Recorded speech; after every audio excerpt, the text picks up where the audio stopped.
Hi, I am Parker Lindsay, and this is the Boston Celtics Fan Zone podcast.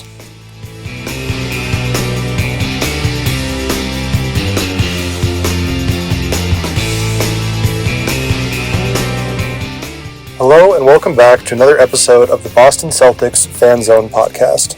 Today we'll be going over Game 1 of the Eastern Conference semifinals against the Knicks, another unfortunate game for our Celtics. Now, starting from the top, at the beginning of this game, we started out eerily similar to how we ended last game, shooting quick threes when we could have been getting better shots later in the shot clock in the paint. Each time we put up one of these shots, you could literally hear the crowd in the arena groan, a collective sigh escaping everyone. Thankfully, we have a great veteran leader in Drew Holiday, who was able to change the pace for us and get two big first buckets for us and also earn a trip to the free throw line on his third attempt. This change of pace by Holiday, along with New York's first three-point field goal being rescinded due to the shot clock being expired, really got the crowd going, which in turn we were able to get the players going and go on a run. Another early thing to note was the fact that we started Al Horford in place of Kristaps Porzingis, who has been battling an illness for the past 2-ish months and had to leave last game during the second half. Now, while analytics may say this is a good thing that we start Horford, as he performs well with our starting lineup and performs well when he is in the starting lineup, one thing that happens because of this is Luke Kornet gets more minutes for us. Now, don't get me wrong, I love Luke Kornet as a person. I really like his personality, he's a funny guy. But when I see him out on the floor in a Celtics jersey getting minutes in a big game like this, it really hurts me. He just does not pass the eye test. He's a good three-point shooter. We saw that when he was actually on the Knicks. But for this team, we do not allow him to shoot the three, so he can't stretch the floor. He's slow on his feet, especially against a very athletic team like New York, and he just always seems to be out of position to make the right play.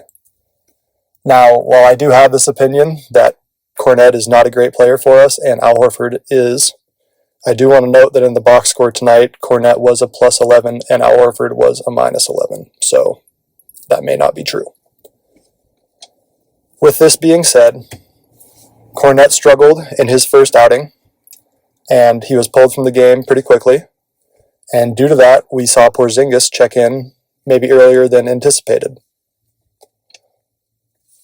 During his first few minutes, we saw Kristaps Porzingis struggle a little bit. He didn't look necessarily completely comfortable out on the floor. I think he might just need a little bit of time to get back in the swing of things. It has been said that this is an injury that affects his stamina, so maybe we'll just see him in a good amount of short spurts to get his stamina back up. But his first couple of minutes in this game just were not very strong. Now, taking a look at the first half as a whole for our team, I think one thing we did really well, and we must have emphasized going into the game just based off how much we did it, is really pushing the ball up the court, whether it's a fast break and we're passing up, or it's a made basket and we're still passing up. Not only does that allow us to penetrate the paint without their big men inside and get easier buckets that way, but also it forces them to maybe get into matchups they might not necessarily want, which allows us to exploit those as well. Another thing that I loved to see tonight was Jaylen Brown looking much healthier, much more comfortable. Obviously, he's been battling a right knee, I think, injury for also about a month, maybe 2 months now, and that has really limited his athleticism. It's not something that can be fixed right now during the season, so he has just said he has to play through the pain. And in earlier games against the Magic in the first game of this series, he just didn't really look like himself. But tonight, he looked fully like himself. We saw the dunk that he attempted when Jalen Brunson took a charge, and even though that wasn't a bucket for us, I think everyone just loves seeing Jalen out there looking confident in his athleticism and taking full advantage of it. As far as three-point shooting, we struggled once again, but Derek White was our only consistent three-point shooter, which was good to see someone be able to get that ball in the basket. Never hurts. Tatum and Pritchard both struggled during this half. They just couldn't get the ball to go in the basket, and especially for those two, who are two guys we mainly rely on to be our biggest point scorers, it's just hard when they cannot do that. Now for New York, Karl Anthony Towns, Cat, had a great first half. He had a lot of rebounds and a lot of points, and late in the first half, we saw New York put their double big lineup out on the floor, which they saw good success with, but I don't think they employed that again throughout the game. Overall, throughout this first half, it was a game of runs, but I felt like we were in control for most of it. To start the second half, we did struggle, much like we have at the beginning and end of halves in this series. We had early turnovers and sloppy possessions, and I think this was just an issue of not having enough intent when handling the ball. It wasn't a three-point issue. We weren't settling for threes. We were doing a good job penetrating the paint. We were just getting way too many turnovers, which was an issue throughout this game for us. Now, this allowed New York to go on a run at the beginning of the third quarter, but about midway through the third quarter, we saw Derek White make another huge play for this team to get the momentum going. He took a charge against a full-speed OG Anunoby, and on the other end, he immediately got a layup. The crowd loves to see this. The crowd loves Derek White. They all got going. The team got going, and then we were going on a run. For a moment there, things went really well. We had better ball movement, and I saw improved intensity on both sides of the ball. We had a moment where there was an out-of-bounds call that we challenged successfully, which kept our momentum going nicely, and the crowd was excited about that. Kristaps Porzingis also worked into the game again, and this time he looked much better. He got himself a few buckets, but the main thing I was concerned with, or loved seeing in that case, was the fact that his matchup against Mitchell Robinson, who is a big physical 7-footer, he was able to bang with him in the paint and run the court with him, which, as we mentioned earlier, he's going through a stamina-related issue. So seeing that was huge. We also saw Al Horford and Peyton Pritchard have a better second half, especially in the third quarter. Al Horford was playing great defense and got a nice few layups, which was big for the team, getting easy buckets. And Peyton Pritchard finally was able to shoot the ball pretty well, got a few threes to fall in, which is big to see for him. Unfortunately, that's where the good part of this game ends. In the beginning of the fourth quarter, we saw Josh Hart hit a few threes, and before you know it, the Knicks are on a 9-0 run in the fourth, and we're back to our bad habits of quick threes and giving the Knicks easy possessions via those quick threes. It seems like sometimes we get punched in the mouth and we just don't know how to respond, especially in this series against this New York team. We did have one moment where we got in the paint, got a good layup, but after that it was right back to threes, right back to bad habits, and they just continued to come back on us.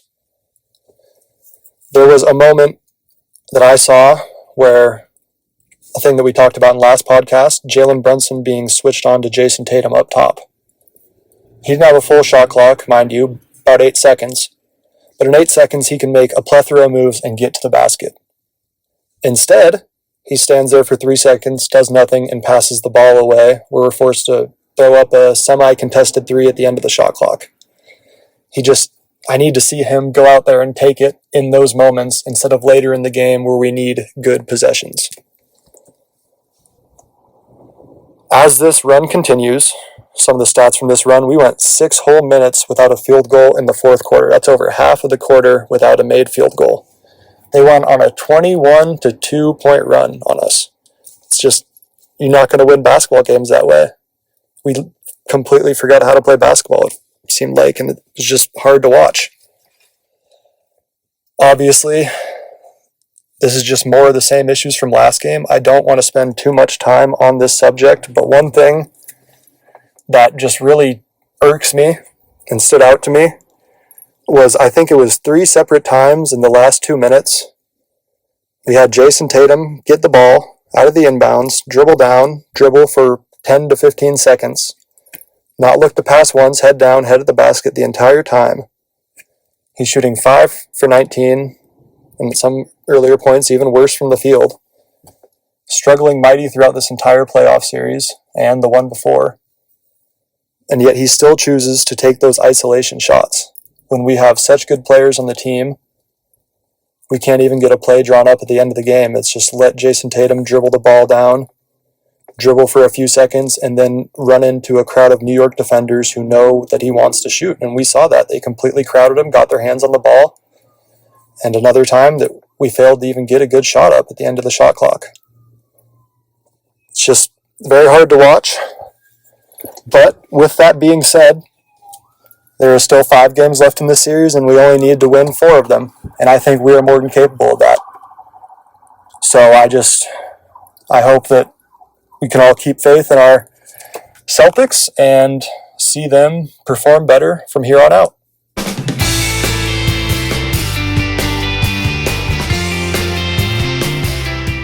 Keep an eye out for the next episode of the Boston Celtics Fan Zone.